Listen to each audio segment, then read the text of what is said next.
চুয়াডাঙ্গায় প্রতি বছরের মতো এবারও জেঁকে বসেছে শীত। চলতি মাসে জেলার তাপমাত্রা নেমেছে 13 ডিগ্রির নিচে। এর ফলে হাসপাতালগুলোতে বাড়তে শুরু করেছে ঠান্ডাজনিত রোগীর সংখ্যা। রোটা ভাইরাসের কারণে বেশি আক্রান্ত হচ্ছে শিশুরা। এদিকে জনবল সংকটের কারণে হিমশিম খেতে হচ্ছে চিকিৎসকদের। চুয়াডাঙ্গা সংবাদদাতার পাঠানো তথ্যচিত্রে আরও জানাচ্ছেন আবরার মাহি।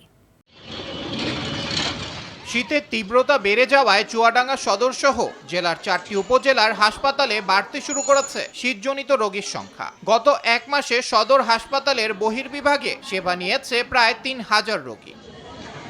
বর্তমানে প্রতিদিন 250 থেকে 300 রোগী চিকিৎসা নিতে আসছেন, যার মধ্যে শিশুর সংখ্যাই বেশি। রোটা ভাইরাসের কারণে 6 মাস থেকে 2 বছরের শিশু ডায়রিয়ার পাশাপাশি শ্বাসকষ্ট, নিউমোনিয়া, ব্রঙ্কাইটিস সহ বিভিন্ন রোগে আক্রান্ত হচ্ছে।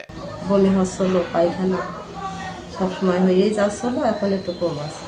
আমাদের বাচ্চারাই 4 দিন ভর্তি করেছে, হালকা একটু সুস্থ হয়েছে। ও অসুস্থ ছিল খুবই, এখন আল্লাহর রহমতে 4 দিনে সুস্থ আছে। এখন আজকে যদি ডাক্তার রিলিজ করে তাহলে চলে যাব।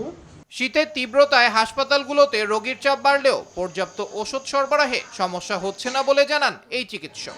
ছোট ছোট শিশুদের মধ্যে 2 ধরনের রোগ বেশি দেখা দিচ্ছে।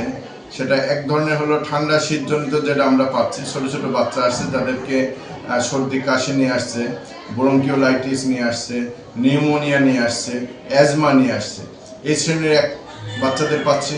আরেক শ্রেণী পাচ্ছে শীতের সময় যেটা আমরা প্রতি বছর পাই, সেটা হলো রোটা ভাইরাস জনিত ডায়রিয়া। যদিও ডায়রিয়ার প্রকোপটা এখনো বাড়েনি, তারপরও কিছু কিছু আসা শুরু করেছে। হাসপাতালগুলোর জনবল সংকট সমাধানে দ্রুত কার্যকর পদক্ষেপ নেবে কর্তৃপক্ষ, এমনটাই প্রত্যাশা সবার। আবরার মাহি, RTV।